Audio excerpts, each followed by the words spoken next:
जब युरोपमा कुनै पनि मान्छे चाहिँ पकेट मारीमा पर्छ त्यो मान्छे कुदेर नेपालमा आएपछि मन्त्री हुन्छ भन्ने हामीलाई थाहा छैन र? सबैलाई थाहा छ यो कुरा। दुःखद मात्रै किन सबै मान्छेले यसरी नै मन्त्री हुन्छन् अनि उहाँहरू छुट्नुहुन्छ।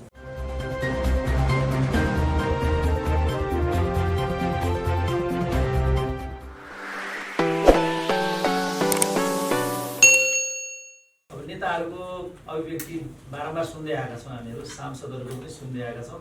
आज उहाँहरूको जे सुने मलाई एकदम परिष्कृत नै लाग्यो, किनभने आफ्नो विषयलाई दृढता र स्पष्टताका साथ राख्ने भन्ने कुरा कम चुनौतीको हुँदैन। मान्छेले मनमा जे कुरा सोच्छ, सोचेको कुरा जसरी भन्छ, त्यसमा त्यो कुरा जसरी लेख्य गर्छ त्यो चाहिँ अभूतपूर्व हुन्छ भन्ने छ। सबै मान्छेले आफ्नो मनमा लागेको कुरा न त भन्न सक्छन् न त लेख्न सक्छन्। उहाँहरूले आज आफ्ना कुराहरूलाई प्रष्टसँग राख्नुभएको छ, त्यसले मलाई निकै प्रसन्नता दिएको छ। हुँदाहुँदै पनि आफ्ना जोडतोडहरू त्यहाँ छन्। प्रमुख प्रतिपक्षबाट आउनुभएको भीमसेन दासजी, उहाँले आफ्नो पक्षबाट राख्नु भएको छ र सरकार पक्षमा रहनुभएका भट्टराईजीले स्वभावतः सरकारको कुरा गर्नुभएको छ। हामीले दुईटाको बिचबाट आफ्ना केही विचारहरू राख्नुपर्ने यो दायित्व यहाँ छ। त्यसरी हेर्दाखेरि भीमसेन दासजीको जुन भनाइ मैले सुने त्यो मलाई बोल्ड नै लाग्यो। शेरबहादुरजीले त्यो सब कुरा भनेको होइन, इत्यादितिर जानु भएन। मुद्दाको रूपमा त्यो आएको, चुनावी रूपमा पनि आएको हुनसक्छ।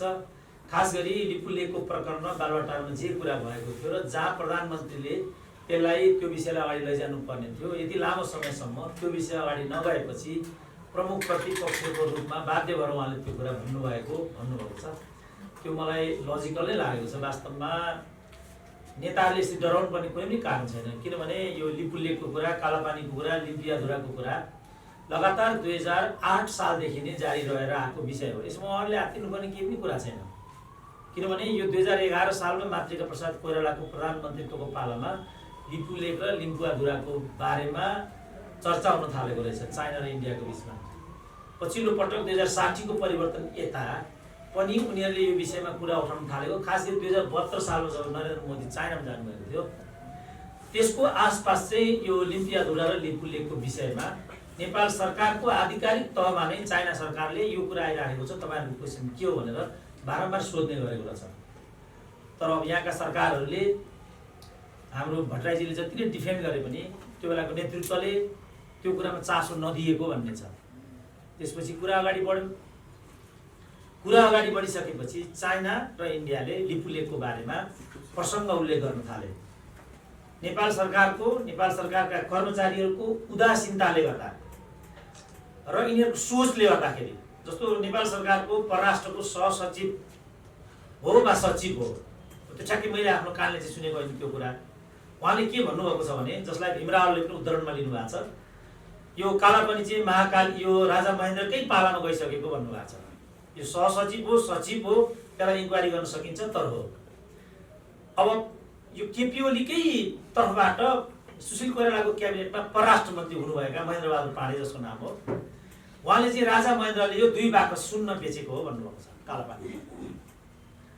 अब यो तहको मान्छेले कालापानी इन्डियाको हो भनिसकेपछि यही कुरा इन्डियाले आफ्नो नक्सामा लिएर आउँदाखेरि यहाँका मान्छे किन यसरी उफ्रेको म छक्क परेको छु। किन भारतीय दूतावास घेर्न जान्छन्, झन् छक्क परेको छु। सिंहदरबार घेर्नुपर्छ, उहाँलाई घेर्नुपर्छ, उहाँले यो कुरा लगेर केपी ओलीलाई सुनाउनुपर्छ, किनभने हामी त केपी ओलीलाई भेट्न सक्दैनौँ। कमरेड यस्तो भन्छन् त केटाहरू भन्नुपर्छ उहाँले। उहाँको छेउमा चाहिँ रुखको पनि एक शब्द पनि नबोल्ने, अनि भारतीय दूतावासको रुख जङ्गललाई गएर घेर्न थाल्ने, त्यहाँबाट केही परिणाम आउँछ भने जस्तो मलाई लाग्दैन। त्यस कारण इतिहास पढौँ, हाम्रो अभ्यास हेरौँ, हाम्रो व्यवहार हेरौँ। हामी कस्ता छौँ हामीले त चिन्छौँ होला नि। यहाँ चाहिँ हाम्रो रक्षा मन्त्री त यी हुनुहुन्छ, उहाँलाई हामी चिन्दैनौँ र। उहाँसँग कुरा गरौँ न। बारम्बार हामी कहिले चाइनाको कुरा गर्ने, कहिले इन्डियाको कुरा गर्ने, कहिले अमेरिकाको कुरा गर्ने, आफूलाई चाहिँ कहिले पनि नहेर्ने, आफ्नो बारेमा कहिले पनि नबोल्ने। त्यसपछि समस्याको उठान भएको भन्ने मलाई लागेको छ। जस्तो संविधान घोषणाकै कुरा छ, कत्रो गौरवको रूपमा उहाँले भन्नुभयो त कि हामीले प्राप्त गरेको युगान्तकारी घटना भनेको 72 सालको संविधान हो। हामीहरू नै हौँ यसको प्रति हाम्रो आलोचनात्मक दृष्टिकोण थियो। संविधानका सन्दर्भमा बनेका 2 संविधान सभाहरू विश्वकै सबभन्दा महँगा संविधान सभाहरू थिए, जहाँ ज्यादातर उहाँहरूकै नातेदारहरू पर्दथे। यसरी आफन्तजन भक्तजनहरूलाई राखेर बनाएको संविधान टिकाउ हुँदैन भन्ने हाम्रो आलोचना थियो। त्यसमा उपयुक्त व्यक्तिहरू पुग्नु पर्ने थियो, पुर्याइएन। पहिलो संविधान सभाको ज्यान लियो, त्यसका कतिपय प्रक्रियाहरूलाई अवलम्बन गरिएन। राज्यको पुनर्निर्माण समिति उच्च स्तरीय आयो, पछिसम्म पनि गठित भएकै थिएन। हामीहरूले नै आवाज उठाइसकेपछि अन्त्यमा आएर त्यो गठन गरियो। गठन गरिसकेपछि त्यसले दिएको प्रतिवेदन कार्यान्वयन गरिएन। भीमसेन दाजुलाई यो कुरा थाहा छैन र? राम्रोसँग थाहा छ नि। 14 राज्य 11 राज्य इत्यादिको कुरा त्यसले दिएको प्रतिवेदनमा परेका कुराहरू थिए। उहाँ म 2 चोटि निर्वाचित भएर आएँ भन्नुभयो। उहाँलाई थाहा छैन र दोस्रो संविधान सभाले पहिलो संविधान सभाद्वारा प्राप्त भएका उपलब्धिहरूलाई ओन गरिनेछ भन्ने कुरा उहाँलाई थाहा छैन र? तर त्यसले ओन गरेन। ओन नगरेपछि समुदायहरूमा संविधान बारेमा रहेका असन्तुष्टिहरू कायमै रहे। अब अहिले संशोधनको कुराहरू फेरि त्यहाँ आइराखेको छ। संविधान आज जारी भएको छ, भोलिबाट चाहिँ संशोधनको प्रक्रिया अगाडि बढेको छ। असन्तुष्टिहरू कायमै छन्। जनजातिहरू असन्तुष्ट नै छन्, मधेसीहरू असन्तुष्ट नै छन्, अरूहरू पनि असन्तुष्ट नै छन्। त्यसको भोज त नेपाली जनता लिनुपर्छ नि, नेपाल राष्ट्र लिनुपर्छ नि त। हाम्रो चासो त्यहाँ हो। खालि उहाँहरूको मन्त्री हुने नहुने कुरा भएदेखि ड्याम के जो पनि मन्त्री हुन्छ हामी त्यसलाई विषय बनाउनु थिएन। जब युरोपमा कुनै पनि मान्छे चाहिँ पकेटमारीमा पर्छ, त्यो मान्छे कुदेर नेपालमा आएपछि मन्त्री हुन्छ भन्ने हामीलाई थाहा छैन र? सबैलाई थाहा छ यो कुरा। दुःखद मात्रै किन, सबै मान्छेले यसरी नै मन्त्री हुन्छन् अनि उहाँहरू छुट्नुहुन्छ। उहाँहरूको त्याग छ, योगदान छ, हामीलाई थाहा छ। उहाँ जस्तो उहाँले केपी ओलीको कत्रो गाथा गाउनु, तर मोहन चन्द्रको त गाथा गाउनु भएन। केपी ओलीभन्दा बढी जेल बस्नु भएको छ नि मोहन चन्द्र अधिकारी। तर उहाँको ठाउँमा त के नाम रे, हामीले ती कमल ओलीहरू आएका छन्। हामीले बारम्बार प्रश्न उठाएको छौँ यस्तो कसरी भएको छ भनेर।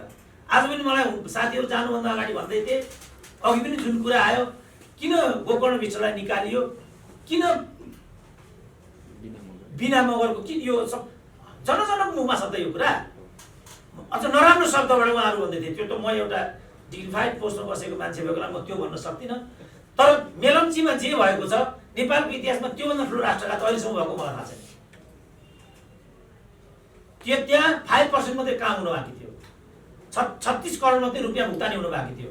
जबरजस्ती सिएमसीलाई त्यहाँबाट लकेटियो। इभन प्रधानमन्त्रीलाई पनि त्यो कम्पनीसँग भेटघाट गर्न दिएन भन्ने कुरा आजबाट बजारमा आउन थालेको छ। नयाँ ठेक्का गरियो, 36 करोड भुक्तानी दिनुपर्ने ठाउँमा 2 अरब 52 करोडको नयाँ टेन्डर भयो। त्यो टेन्डर पनि त्यो घरको मान्छेले पायो जुन घरमा प्रचण्ड आफै बस्नुहुन्थ्यो भन्ने छ। भट्टराईजीले यो कुरा त निकाल्नु भयो। त्यसपछि हामीलाई समस्या हो। हामीले उठाएको आवाज यहाँ हो। हामी पनि यो प्रणालीभन्दा बाहिरको मान्छे छैनौँ। भने जति त्याग र योगदान हामीबाट भएन होला, तर हामी पनि सुतेर बसेका छैनौँ। एक देशमाथि हामी चिन्तन गर्छौँ, किनभने यो देश महत्त्वपूर्ण कुरा हो भन्ने कुरा हामीलाई थाहा छ र हामीले उठाइराखेको बहस गरिरहेको विषय यो नै। यी कुराहरू छुटेका छन्। आज जब क्याबिनेटको कुरा अलिकति भन्नुभएको छ, क्याबिनेटमा प्रशस्त मन्त्रीहरूका बारेमा आम नागरिकको प्रशस्त टिप्पणी थियो, असन्तुष्टिहरू पनि थिए। अमुक मान्छेहरू गइदिए राम्रो हुन्छ र अमुक मान्छेहरू आइदिए राम्रो हुन्छ भन्ने जनअपेक्षा थियो। त्यो नै पछिल्लो जनअभिमत पनि हो। लोकतन्त्रमा जनअभिमतलाई चाहिँ जनताका क्रिया प्रतिक्रिया चाहना र आकांक्षाहरूलाई निषेध गर्न सकिँदैन, गरिनुहुन्न र यही आवाजहरू हामीले दिइरहेका छौँ। त्यसरी हेर्दाखेरि त्यहाँभित्र जति पनि मानिसहरू आए ती सबै मान्छेहरू या त नवागन्तुक भए, होइन भने आउने मानिसहरू छुटे, अथवा हटाइनु पर्ने मान्छेहरू झन् शक्तिशाली भएर आए भन्ने चाहिँ अहिलेको आवाज हो। र मैले देखेँ यो नै प्रतिनिधि आवाज हो। सल्लाहकार मण्डलको हकमा पनि यही नै थियो। आज मात्रै चाहिँ सूचना मन्त्रीको अभिव्यक्ति आएको छ यो शेरबहादुर देउपाले बोलेको विषयलाई लिएर। अघि पनि जुन कुरा आयो, नाकाबन्दीको बेला मुसो जस्तो हुने, अहिले ढाडे जस्तो कराउने भन्ने एउटा त्यो आइराखेको छ। अर्को आवाज उहाँबाट नै के आइराखेको छ भने काङ्ग्रेस बलि बोल्यो भने या त टुन खेलमा फसाइन्छ, होइन भने सुन काण्डमा जाकिन्छ भनिएको छ। धेरै नै आपत्तिजनक छ यो। तर यो काङ्ग्रेस भएर भनेको कुरा होइन। काङ्ग्रेससँग त मेरो जीवनको कहिले राजनीतिक सम्बन्ध पनि भएन। तर गुण र दोषको आधारमा हामीहरू बोल्छौँ। काङ्ग्रेस होस्, नेकपा होस्, माओवादीको जनयुद्धकै बेला पनि प्रचण्डको टाउको लिएर आऊ, 50 लाख रुपियाँ लिएर जाऊ भन्थे। हामीहरू होइन, माओवादीको जनयुद्ध भनेको त जनताको आवाज हो। यो राजनीतिक विषय हो। यसलाई राजनीतिक रूपमा निर्गोल गर्नुपर्छ। हाम्रो आवाज यहाँ थियो र हामीहरू यस्तो भन्थ्यौँ। पछिबाट उहाँहरूले जसले टाउकाको मूल्य तोकेर टाउको माग गरेको थियो उहाँहरूसँगै बसेर सरकार बनाउनु भयो, हामीहरूले गलत भयो भन्यो। त्यसैले हाम्रो पोजिसन के हो त? त्यसै कारण हामीले भनेको के भने गुण र दोषको आधारमा, मुद्दाको आधारमा, जस्तो नाकाबन्दीकै बेला सबभन्दा अगाडि केपी ओलीलाई साथ दिनुपर्छ भन्नेको अग्र पंक्ति मेरो थियो। म आफैसित यही छु म। अब अहिले सबभन्दा केपी ओलीले बाटो बिराउनु भएको भन्नेको अघिल्लो पंक्तिमा पनि मै आफै छु। ल त्यही राजु पद नदिने होइन त, जीवनभर म राजु नभए पनि आपत्ति छैन। ल this is my public commitment. तर बोल्नु त पाइन आने डेमोक्रेसीमा। खानु पनि नपाउनु, लाउनु पनि नपाउनु, बोल्न पनि नपाउनु भने त डेमोक्रेसी के अर्थ भएर यी खालका गुनासोहरू मानिससँग छन्। त्यसो भएको हुनाले हाम्रो भनाइ चाहिँ के हो भने हामीले प्रजातन्त्र भनेको खालि बोल्न पाउने अधिकार मात्रै होइन, सँगसँगै प्रजातन्त्र भनेको सांस्कृतिक र धार्मिक आर्थिक अधिकार पनि हो जनताको। दुर्भाग्यले यो अवधिमा 182 वटा राजनीतिक दलहरू नेपालमा खुले भनेदेखि 3000 उद्योगहरू बन्द भए, 7% आर्थिक वृद्धि दर भएको भन्ने दावा भट्टराईजीले गर्नुभयो। के आधारमा यो आर्थिक वृद्धि दर भयो? 13 खरबको त व्यापार घाटा छ, 15 खरबको बजेट चल्छ, खालि 8 खरबको रेमिटेन्स भएको हुनाले नेपालीहरूले तलबसम्म खाएका छन्, नेताहरू चिल्लो गाडीमा हिँडेका छन्। नेपालको सबभन्दा राम्रो आर्थिक विकास गर्ने मान्छे भनेर रामशरण महतलाई बेलायतले चाहिँ पुरस्कृत गर्यो। के नेपालको आर्थिक अवस्था सबभन्दा राम्रो थियो त? एक कुरा सत्य हो, यो मान्छे कसैले। आर्थिक वृद्धि दर पनि यो चाहिँ युएनडीपीकै आए पनि, वर्ल्ड ब्याङ्ककै आए पनि यो मलाई लाग्छ काल्पनिक हुनुपर्छ। मुलुकको आर्थिक वृद्धि हुनको लागि मुलुक औद्योगिकरणमा गएको हुनुपर्छ, उद्योगहरू खोलेको हुनुपर्छ, भाइ छोराले जब पाएको हुनुपर्छ, उत्पादन र उत्पादकत्व बढेको हुनुपर्छ, अनि मात्रै आर्थिक समृद्धिको कुरामा विश्वास गर्न सकिन्छ। व्यापार घाटामा न्यूनीकरण आएको हुनुपर्छ। तपाईँ तथ्याङ्कबाट हेर्नुहुन्छ भने 2012 सालसम्म नेपालको भारतसम्मको इकोनोमिक डिपेन्डेन्स 95% थियो। पञ्चायतले 30 वर्ष बेला तल खसालेर 30% मा ल्यायो। बहुदलको यो 29 वर्षले फेरि यसलाई बढाएर 80% मा लगेको छ। कहाँबाट आर्थिक वृद्धि हुन्छ नेपालमा?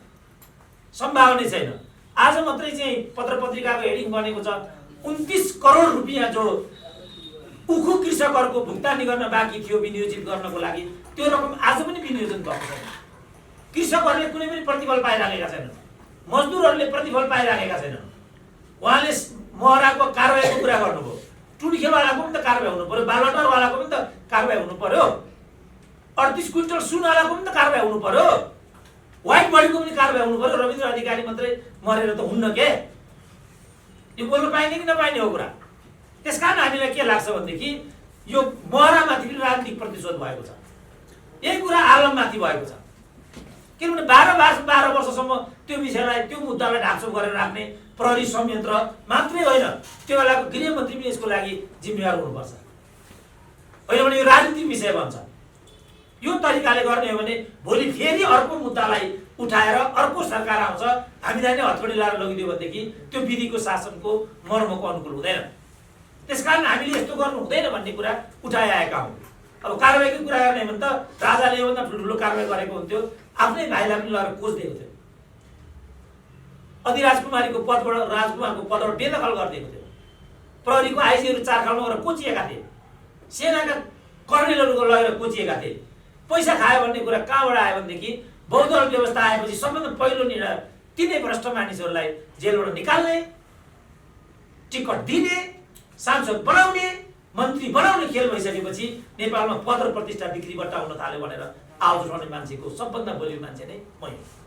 र म अहिले पनि भन्छु नेपालमा कुनै पनि पदहरू बजारमा किन्न पाइन्छ, कुनै पनि पदहरू होइन भने राजदूत जस्तो पदमा मेन पावरको दलाल जाने, परराष्ट्र मन्त्री जस्तो 8 क्लास पढेको व्यक्ति हुने, गुरिल्ला अर्थमन्त्री हुने सम्भवै हुँदैन के त्यस्तो। गुरिल्लालाई उहाँको जस्तो चाहिँ के भने सुरक्षामा रक्षा मन्त्री बनाइदियो भएको नि त। उहाँ त युनिभर्सिटीको प्रोफेसर हो, कसरी रक्षा मन्त्री हुनुहुन्छ? उहाँ साइन्टिस्ट हो, उहाँलाई विज्ञान मन्त्री बनाइदेऊ न। उहाँ त साइन्टिस्ट हो, यही हुन्छ। ल भन्नुहोस् उहाँ कसरी रक्षा मन्त्री हुनुहुन्छ? उहाँ सम्भवै छैन। त्यसकारण राइट मेन राइट प्लेस चाहिन्छ भनेको। मेरो मित्र पनि हुनुहुन्छ, अग्रज पनि हुनुहुन्छ, साइन्टिस्ट हो, एमएससी हुनुहुन्छ, तर कोही पनि नेपाली नेताहरू पहिला गृहमन्त्री हुनुपर्ने, त्यसपछि अर्थमन्त्री हुनुपर्ने, अनि परराष्ट्र मन्त्री हुने किन रहेछ भनेर म खोज्न थालेँ। गृहमन्त्री भएपछि के हुँदो रहेछ? सधैँलाई 1.5 करोडको गाडी 1, पछुवा 2 पिएससी हो त पाउने भयो जीवनभर। त्यो अनि त्यो नयाँ गाडी पनि उहाँहरू किन किन्नु हुँदो रहेछ भने त्यो लिएर जानु पाइँदो रहेछ। किन मन्त्री हुनु उहाँहरू जोड गर्नुहुन्छ भने केही गरी गृहमन्त्री हुनु भने त्यो निजी हुन्छ। त्यसपछि मलाई शङ्का लाग्यो कम्युनिस्टहरू सत्तामा गएपछि त कमसेकम यस्तो नहुनु पर्ने। ल भन्नुहोस् त यस्तो माग्ने देशको नेतालाई 2 करोडको गाडी किन चाहियो? त्यसलाई निजीकरण गरेर किन घर लैजानु पर्यो?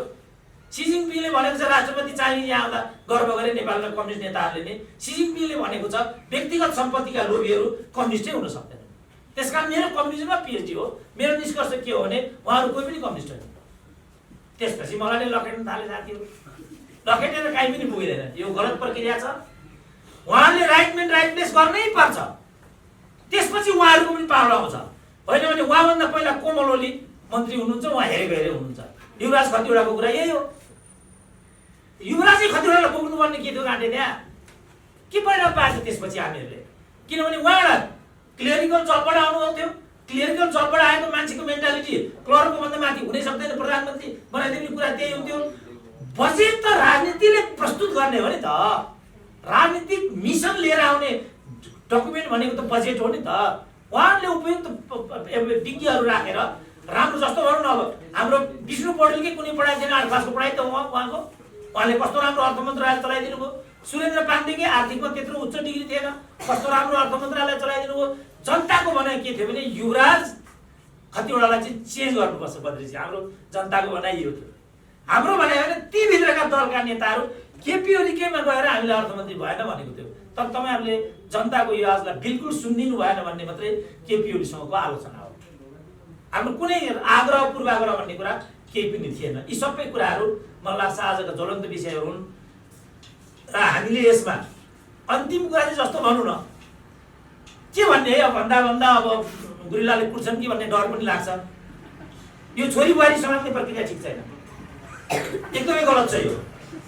उहाँहरू लडेर आउनुभएको भने वरियतामा बस्नुहुन्छ भने हामीलाई केही भन्नु छैन। वरियता पार्टीभित्र पनि त वरियता हुन्छ होला। पार्टीभित्र के वरियता हुँदैन? पार्टीभित्र त्याग बलिदानको कुरा हुँदैन? पार्टीभित्र राइटमेन राइट प्लेसको कुरा, त्यो त हामीले पार्टीकै लागि बोलिरहेको छौँ त। हामीलाई थाहा छ नि बाबा मैले केही पाउँदिनँ भन्ने कुरा। सबै बजारमा किन्ने कुरा जस्तो उहाँ 2 करोडको कुरामा भन्नुभयो, उहाँले होइन भन्नुभयो। म ठोकेर भन्छु यो हो। किन हो भनेदेखि यो जस्तो क्याबिनेट बनाउँदाखेरि के हुन्छ भनेदेखि मेजर नेताहरूको तर्फबाट एउटा मान्छे छनौट गरिन्छ। उहाँहरूको पार्टीको एउटा मन्त्री भएको मान्छेको मलाई के रिपोर्टिङ आयो भने अमुक नेताको कोटाबाट अमुक नेता पर्यो, उसले 30 लाख तिरेर मन्त्री भएको भन्ने कुरा आयो मलाई पत्ता लागेको थिएन। किनभने त्यो मान्छे लुब्धो थियो। सामान्यतया नेपालमा लुब्धो एक दिनै मन्त्री हुन्छ। किन लुब्धोलाई राख्यो भने काम दिनु पनि सजिलो हुन्छ। त्यो लुब्धो मन्त्री भयो, यो लुब्धोको त कमसेकम पैसा तिरेर त भएको होइन होला भन्ने लाग्यो। थोरै पैसा उसले किन तिर्यो भने उसलाई बनाउने माथिको नेता पनि लुब्धो नै थियो। मलाई पत्ता लाग्यो। पछि त मैले छक्क के पऱ्यो भने यो ट्याक्स हेभन ट्याक्स फ्री भन्ने जुन कन्ट्री कुरा आयो नि, यो त्यो कन्ट्रीमा त्यो मान्छेको पैसा राखेको कुरा जो 55 जना नेताहरूको नाम आएको थियो, त्यसमा त्यो मन्त्रीको नाम पनि थियो। त्यसपछि मलाई हो कि भने जस्तो लाग्यो। म प्रोफेसर भएको हुनाले बेसलेस र डाटाले साथ नदिने कुरा नमिल्ने हुनाले त्यो कुरा त्यति बेलासम्म मैले भनेको थिइनँ। बिचमा एकपल्ट भनेको थिएँ। एक दिन बाटोमा त्यो मन्त्रीले गाडी रोकेर डाक्टर साहब तपाईँले मेरो नाम एक ठाउँमा लिनुभयो अरे भन्ने मैले सुने। केमा नाम लिनुभयो भन्नुभयो उहाँले। अनि मैले भने होइन, तपाईँले 30 लाख तिरेर मन्त्री हुनुभएको अरे। अनि त्यही कुरा चाहिँ मैले एउटा माध्यममा भनेको थिएँ, नराम्रो नमान्नुहोस् है भने मैले। उहाँ डेमोक्रेट भएको हुनाले मसँग राम्रो पनि सुन्नुभयो, सोध्नु पनि भयो, गाली पनि गर्नु भएन, कुट्नु पनि भएन। ठिक त्यसरी नै जसरी आज भीमसेन दासजीले आफ्नो कुरा शालीनतापूर्वक पनि राख्नुभयो, मैले भनेको कुरा पनि सुन्नुभयो। म आशा गर्छु बद्रीजीले पनि यो खालको अभ्यासलाई नराम्रो भन्नुहुने छैन। किनभने हामी उहाँहरूभन्दा टाढाको मान्छे होइनौँ के। आलोचनाको स्वर त कहिले पनि विरोधी हुँदैन। आलोचनाबाट उहाँहरूले जति चाँडो आफूलाई करेक्सन गर्ने विधि अपनाउनु भयो त्यति नै उहाँहरूले अगाडि जानुहुन्छ। यो अभिप्रायले हामीले बोलेका हौँ र हाम्रो आलोचनाको अभिप्राय पनि त्यही हो। यति कुरा भन्नु थियो। यो आर्यवर्त मानस खण्डे नेपाल मण्डले भन्ने त चलनै छ। अब फेरि आर्यको विषयमा भन्नु पर्यो भने त लामो व्याख्या गर्नुपर्ने हुन्छ। आर्यनहरू नै वास्तवमा आर्यन होइनन्, उनीहरू ककेसियन हुन्। आर्यन भनेको त भलाद्मी व्यक्तिहरू, भलाद्मी मान्छेलाई आर्यन भनिन्थ्यो। अब नेपालमा आर्य भनेको जाति हो भनेर व्याख्या गरियो। जो महँगो संविधानको कुरा गरे त्यसमा उहाँहरूले संवैधानिक रूपमा त्यसलाई राखिसक्नुभयो, जुन कुराको वास्तवमा कुनै अर्थ नै छैन। जसरी त्यो कुराको अर्थ छैन त्यसरी नै यो विवादको पनि अर्थ म किन देख्दिनँ भने मैले अघि भने 2011 सालदेखि नै यो विषयलाई लिएर चाइना र इन्डियाले डिल गर्ने गरेका छन्। हामीले त्यो बेलादेखि यो गलत छ भन्नुपर्ने, उल्टो पछिल्लो काल सोद्धाखेरि पनि हामी चुप लागेको हुनाले त्यो पज भएर गएको छ। अब यसलाई के भन्ने साथीहरूले छलफल गर्नु। अब किनभने जस्तो गर्नु काहीँ पनि कुनै हाम्रो भन्नु, अब तपाईँ त अझ तराईतिरबाट हुनुहुन्छ, तराईमा जग्गाको सिमाना लिएर एउटा घिरमुलाको बोटलाई लिएर एउटा आमको बोटलाई लिएर दिनमा एकजना या त बाबुको होइन छोराको हत्या हुन्छ। तर यहाँ मुलुककै सार्वभौमिकता सहित घुमिरहेछ, कोही पनि मान्छे एक शब्द पनि बोल्दैन। अघि उहाँले पनि भन्नुभयो, हाम्रो जुन गोविन्द गौतम थिए सिमानाको कुरा उठ्दाखेरि बिचरा जीवन नै गुमाउनु पर्यो उनले। सिमानाको रक्षा गर्ने काम त राज्यको हो नि त, त्यसको लागि हामीले पुलिस पालेको छ, सेना पालेको छ, सशस्त्र पालेको छ, सिडिओ साहबहरूलाई जदौ गरेको छ। किन गर्ने हो? ज्वाइँ हुन्न यिनीहरू हाम्रा। किन हामीले गरेको भने उनीहरूले यो देशको रक्षा गरिदिन्छन्, हामी शान्तसँग यहाँ जीवन यापन गर्न पाउँछौँ। त्यसकारण घाँस काटेर हामीले कर तिरेर उनीहरूलाई सलाम ठोक्ने गरी सवारी साधन सहित व्यवस्था गरेका छौँ। अब उहाँले त्यो कुरा गरिदिनु हुन्न भने त हामीले आवाज मात्रै उठाइदिने हो, बाँकी कुरा नेतृत्वले गर्ने हो, हामीले गर्ने चाहिँ मैले देख्दा होइन।